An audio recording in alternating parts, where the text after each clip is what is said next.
પણ અસલ કુળદેવીનો વાસ હોય તો દરેક દીકરાઓના હૃદયમાં. એ હૃદયમાં કદાચ નજર મારી બધાના હૃદયમાં ચેક કરું કે કોના હૃદયમાં કોણ બેઠ્યું છે, પણ અમુકના હૃદયમાં કદાચ મને ધૂંધળું દેખાય. ધૂંધળું એટલે દેખાય કે હમણાં વાત કરી કે દર્પણ હોય, દર્પણ ઉપર કદાચ ધૂળ ચોટી હોય ને, તે દર્પણને સાફ કરો તારે એનું અસલ પ્રતિબિંબ દેખાય. એવી રીતે કદાચ મારા સાનિધ્યમ જેમ જેમ રવિવાર ભરતા જશો, જેમ જેમ કદાચ મારા સાનિધ્યમાં આવી અને મારા પ્રવચન રૂપી શબ્દોને જીવનમાં ઉતારતા જશો ને, એમ એમ તમારા હૃદય રૂપી દર્પણને સાફ કરી અને ચોખ્ખા સ્વચ્છ બનાવી અને તમારી માતાને ના બેઠેલી જોઈ લો તો બહુચર માતાને.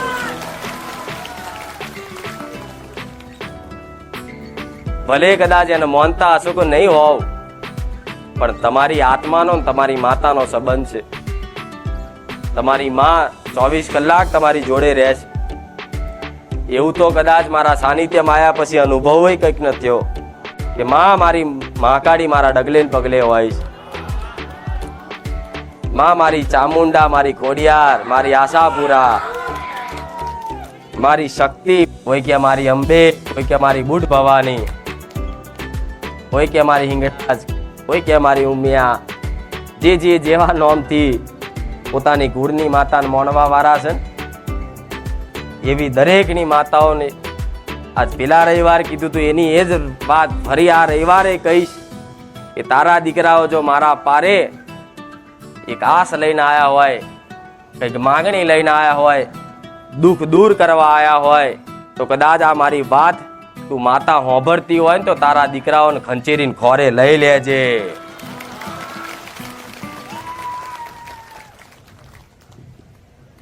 તો કદાચ મારા જેવી માતાના પારે માં કરીને ભટકવું ના પડે. તો તમારી માં એવું કહે છે કે હું તો દીકરા જોડે 24 કલાક રહું છું, પણ મારો દીકરો મને મૂકીને જગતની માતાઓ જોડે કૃપા લેવા જાય છે ઉસીની. કોઈ દાડ મારી અસલ ભક્તિ એને જાગી એટલે હું ક્યાંથી કૃપા કરી શકું. કોઈ માં એવું કહે છે તમારી કુળની માતા કે મારો દીકરો ભલે કદાચ મને 2 ટાઈમ દીવાબત્તી કરતો હોય, પણ એના ઘરમાં ચોખ્ખી રહેણી કેણી પવિત્રતા નહીં રખાતી ને, એટલે હું માતા એની ઉપર કૃપા નહીં કરી શકતી.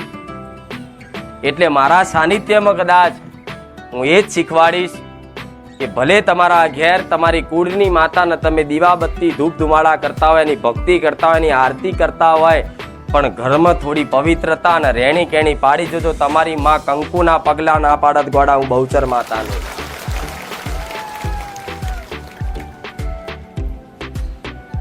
પણ કહેવાય છે ઘર એક મંદિર કહેવાય, પણ મંદિરમાં જાઓ તો પવિત્રતા ચોખ્ખાઈ ખૂબ હોય. નાનપણમાં આવું વાંચ્યું, સ્વચ્છતા ત્યાં પ્રભુતા. તમારું ઘર એકદમ ચોખ્ખું રાખતા હોય, પવિત્ર રાખતા હોય તો તમારી કુળની માતા ક્યારેય તમારું ઘર છોડીને નહીં જાય. આટલું યાદ રાખજો. હું બહુચર માતા બોલું. એ રહેણી કેણી નીતિ નિયમ કદાચ કુળદેવી ના પાડી અને ખાલી કુળદેવી પકડીને કદાચ આગળ વધો ને, તો તમારી કુળની માતા જેમ જેમ તમે એના ભક્તિ ભાવમાં રંગાશો, જેમ જેમ એના પ્રત્યે પ્રેમ વધશે ને, એમ તમારી માં આશીર્વાદ રૂપે તમને અંદર પ્રેરણા પૂરશે કે દીકરા આવું કરજો, આવું કરજો, આવું ના કરતા. એવી પ્રેરણા પૂરી અને જીવનમાં કદાચ એની પ્રેરણાથી સારા કર્મો કરશો અને સારા કર્મો કરતા 6-12 મહિના કદાચ નીકળી જશે અને 6-12 મહિના પછી તમારી માં એવું અજવાળું બતાવશે ને, મને માતાને ભૂલી જશો. યાદ રાખજો આટલું. માતાજી જોડે કંઈક પામવા માટે એની ખૂબ ભક્તિ કરવી પડે. તો જાણો છો ને, મારા દીકરાએ મારી ભક્તિ ના કરી હોત તો હું પ્રસન્ન બનત, જાગૃત બનત ના થાત. પણ મારા દીકરાએ મારી ભક્તિ કરી એટલે હું પ્રસન્ન બની અને એની જે તે ઈચ્છાઓ હતી એની પૂરી કરી. તેવી રીતે તમારી માં જોડે કૃપા લેવા માટે તમારે ખૂબ ભક્તિ કરવી પડશે. તો કે માં ભક્તિ એટલે તો દીવાબત્તી ધૂપ ધુમાડા એ નહીં, અસલ પોતાની માં પ્રત્યેનો પ્રેમ એનો ભક્તિ કહેવાય. રાત દાડો બસ એનું જ યાદ આયા કરે આખો દાડો આખો દાડો આખો દાડો. જેમ રાત દાડો મને કુખાર મેળવી છે યાદ કરો છો ને? તે એવી રીતે તમારી માં ઘેર બેઠેલી છે, એને રાત દાડો યાદ કરવાનું કદાચ ચાલુ કરી દો અને રાત દાડો એનું સ્મરણ મનમાં ચાલુ રાખો. કદાચ મારા જેવી ખુખાર મેલડીની જરૂર નહીં પડવા દે મારા મેલડીના રામ. તમારી માં એ જ કહે છે, જો એક તું સોલંકી પેઢીની માતા છું તો તારા પારે મારા વસ્તીવાળી મારા દીકરાઓ માં કરીને જેવું કગરી ના આવે, જેવું તને ભક્તિ ભાવ આલે છે એવા મારા દીકરાઓ મને હાલતા મારા હાથર મોટી ચુંદડી લાવશે, ચરક મરક વાળી લાવશે અને ઘરની માની ચુંદડી તો ધૂર ખાતી હોય. મારી હાથર કાજુ કતરી લાવશે, બરફી પેડા લાવશે અને ઘરની માતાને એક નારિયેળ ના લાદનો માણસ કોમ કરે તોય તે કંઈકની બાધાઓ માનતા હો, ઘરની માતાની બાકી હશે એવાય કંઈક બેઠા છે. તો તમારી માતાઓ તો લાચાર બને છે. જો તારી જોડે કંઈક ઈચ્છા છે ને, કંઈક માગણી છે ને, એ પૂરી કરવા માટે જો મારા દીકરાઓ છે એવા લાડ કરે છે, પણ એવા લાડ જો મારા દીકરાઓ મને કરતા થઈ જાય ને તો તારા પારે હું આવવા ના દઉં. એ માતા છું. પણ બધાને તો બીજી જ માતા પ્રત્યે ખુખાર મેલડી હેડો, ખુખાર મેલડી જબરા કોમ કરે છે. કરું છું અને બધું જોઈને આયા છું, પણ ખુખાર મેલડી એકલી જબરી તમારા ઘેર બેઠી તમારા માટે જબરી છે. ખાલી ભક્તિ ભાવ જગાડો. ભક્તિ ભાવ કઈ રીતે જગાડવો? તો તમારી જ માને પ્રાર્થના કરવાની કે માં ખુખાર મેલડીના સાનિધ્યમાં જઈ અને પ્રવચન સાંભળી માં મારી અંદર એવી પ્રેરણા થઈ કે માં આ બધું માગ્યા કરતા તારી ભક્તિ માગવાથી જે તે ઈચ્છાઓ ઓટોમેટિક પૂરી થઈ જાય. એવું સાંભળ્યું ને? તમે જે માગણી ઈચ્છા કરો છો કે મારા આ થઈ જાય, ઘર બની જાય, દીકરાનો સંબંધ થઈ જાય, નોકરી મળી જાય, વિઝા આવી જાય, લોન થઈ જાય, બધી અરજીઓ રોજ નવી અરજીઓ લાવો છો ને, તો એ અરજીઓ તમારી માં પૂરી કરી દે. પણ પૂરી કરવા માટે એની જોડે અરજીઓ કરશો ને કે માં મારું આ કર દે, તે કર દે, ફલાણું કર દે, તો તમારી માં ક્યારેય નહીં વાપરે. પણ તમારી માને એવી પ્રાર્થના કરજો કે માં આ બધું નહીં હોય ચાલશે, પણ માં મને તારા પ્રત્યેની ભક્તિ ભાવનો પ્રેમ જાગન બસ એવી કૃપા કર. તમારી માં એક જ આશીર્વાદ આવશે ને તમારી માં વગર નહીં રહેવાય. અને જે દાડો આ તાર બંધાઈ ગયો, જેને જે દાડો આ એક માતાનો દીકરાનો એક તાર બંધાઈ ગયો ને પછી તો તમે કોકના બોલશો કે જા આમ તોય તમારી માં કરી આલશે. તમારી વસ્તુ તો જુદી રહી. આ વાત થોડી ધોનથી વાપરજો. તમારી માગણી તો એક બાજુ રહી, પણ કદાચ તમે કોકના બોલશો ને કે જા આટલા દાડામાં નોકરી આવી જશે તો તમારી માં છે તમારા બોલ હાચવવા, તમારી ઇજ્જત આબરૂ હાચવવા અત્યારે ફલાણા નોકરી લઈ આવશે. તમારી માં તમારી લાજ રાખવા અત્યારે. આ જેમ મારો દીકરો છે, મારો દીકરો કોઈને હાથ મૂકીને એમ કે જા આટલા દાડામાં થઈ જશે, ભલે મારો દીકરો બોલ્યો હોય પણ મારા દીકરાના મુખે કદાચ એક શબ્દ નીકળ્યો હોય જા આટલા દિવસ, તો એની કદાચ એનો બોલ હાચવવા, એની આબરૂ હાચવવા, એની ઇજ્જત હાચવવા અત્યારે એ બોલ્યો હોય ને એના અડધા દાડા હું ખુખાર મેલડી કામ કરી આલું. સમ મને મારો દીકરો વાલો છે, એ જે બોલે મારે બનાવવાનું છે. એવી રીતે તમારી માં ભલે બીજાનું તો ના કરે પણ તમારા પૂરતું તો કરી અલગ નહીં. તમારે બોલવાની જરૂર નહીં. તમારી માને નહીં ખબર મારા દીકરાને શેની ખોટ છે, શું જરૂર છે નહીં ખબર. અને અત્યારે જે જરૂર છે એ તો તમારા જોડે છે જ નહીં.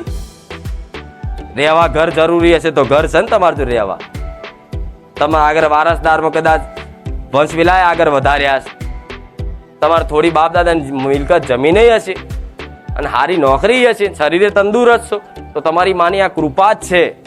પણ તમે પેલા પ્રવચનમાં કીધું તું, આ ફરી એક કડી જોઈન કરું છું, તમે તમારી મનની મરજીનું ચલાવશો કે માં આમ થઈ જાય તો મોનું આમ થવું જોઈએ, આટલા દાડામ થવું જોઈએ, મારી માં કામ કરવાની હતા પ્રમાણ મળવું જોઈએ, મારી માં કામ કરવાની મને સપને આવીને કહેવી જોઈએ, મને રૂબરૂ આવીને કહેવી જોઈએ. આ બધી માગણી અને અરજી બંધ કરી દેજો. બસ એની જોડે માગો ને, જો જાઓ ને જો તમારી માતાને આગળ દીવા બત્તી કરો ને તારે એને એક જ પ્રાર્થના કરજો કે માં મારે કશું જોતું નહીં. ભલે અંદરથી તો કદાચ જોતું તો હશે જ, મારે કે ગોડી નહીં ખબર ના પડે, ભલે પણ ભોળિયો છે, મારો દીકરો છે એમ કરીને તમારી વાત એ હોભર છે, અને હોભર છે પ્રાર્થના કરશો ને કે માં મારે કોઈ નહીં જોતું, મને બસ તારી ભક્તિ હાલ દે, તારી ભક્તિમાં પ્રેમ જગાડ દે, બસ હું તારા વગર રહી ના શકું, બસ મારે આ જોઈએ. ખાલી તમારી માં આટલી તમારી પ્રાર્થના હૃદયની હશે ને સાચા વિશ્વાસની હશે કે મારી માં મારો કુળનો દીવો મારા ઘેર સાક્ષાત બેઠો છે, ખાલી હાથ જોડી અને આટલી પ્રાર્થના કરી જોજો, બીજે દારથી હોનાનો હુરત ના ઉગો દોડાવ ખુખાર મેલડી નહીં. ચમ તમે તો માને માગી લીધી, સંસારની વસ્તુ મૂકી અને તમે માને માગી લીધી. હવે માન જ જે પોતાની માં જ માગી લે, માં મળી જાય જેને, એને સંસારની કોઈ વસ્તુની માગણી કરવાની જરૂર રહે? તમારી મનની ઈચ્છાઓ બધી જ પૂરી થાય એમ છે, પણ તમે વારે ઘડીએ પ્રાર્થના કરી કરી અને દીવા કરી કરી એની જોડે કોમ ના હોપશો, આ કરી આલ, પેલું કરી આલ, પેલું કરી આલ. ભલે દુઃખ પડે તો વેઠી લો, હજુ કહું છું હું કુખાર મેલડી તમારો સહકાર બની સાર્થક બની જઈશ અને કૃષ્ણની જેમ તમારો રથ હાંકવા બેહી જઈશ, પણ દુઃખ પડે તો વેઠી લેજો. દુનિયાના ગમે તેવા નડતર હશે, ગમે તેવી માતા નડતી હશે, ગમે તેવા તળિયાના દેવ નડતા હશે, ગમે તેવા કરેલા કર્મો નડતા હશે, પણ જે દીકરો કદાચ કુળદેવીના શરણમાં એના ખોડામાં એક વખત જતો રહે એટલે કદાચ ભગવાન ધારે ને તોય તે કશું તમારું બગાડી ના શકે. એનું નામ કહેવાય માં. એવી રીત બધાની માં છે, પણ પેલા તો શંકા થતી કે માતા હોય, પણ મને જોઈને તો હવે વિશ્વાસ ઓધરો થઈ ગયો કે ના ના આવા કાળા કળિયુગમાં જાગતી માતાઓ છે. થયો કે નહીં? માં હજારો ભૂવા ફર્યા પણ તારા જેવી જોઈ ના જોઈ. થાય છે ને? મને જોઈને તો એક દેવી શક્તિ પ્રત્યે તમને ખૂબ વિશ્વાસ વધી ગયો. અરે આવા કાળા કળિયુગમાં આવી માતા થાય છે ને? નવાઈ લાગે છે ને? કઈક નાસ્તિક માણસો એ આસ્તિક બની જાય મારા સાનિધ્યમ.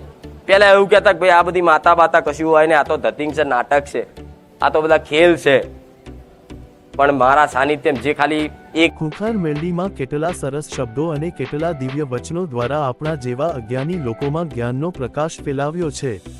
આજના કલિયુગના સમયમાં આ ઘટના આપણા માટે ખરેખર બહુ જ ભાગ્યશાળી છે. પૂજી લો, ભજી લો, માં કહે તેમ ભક્તિને પામી લો, મારા દર્શકો અને મારા વહાલા સાથીઓ. આમ જ રામના અને મેલડીમાંની કરુણા આપણા જીવનમાં પ્રેરણારૂપ જ્ઞાનનો પ્રકાશ ફેલાવતી રહે અને સૌનું જીવન મંગલમય બનાવતી રહે. જય કુલદેવી માતા, જય શ્રી રામ, જય ખુખાર મેલડી, હર હર મહાદેવ.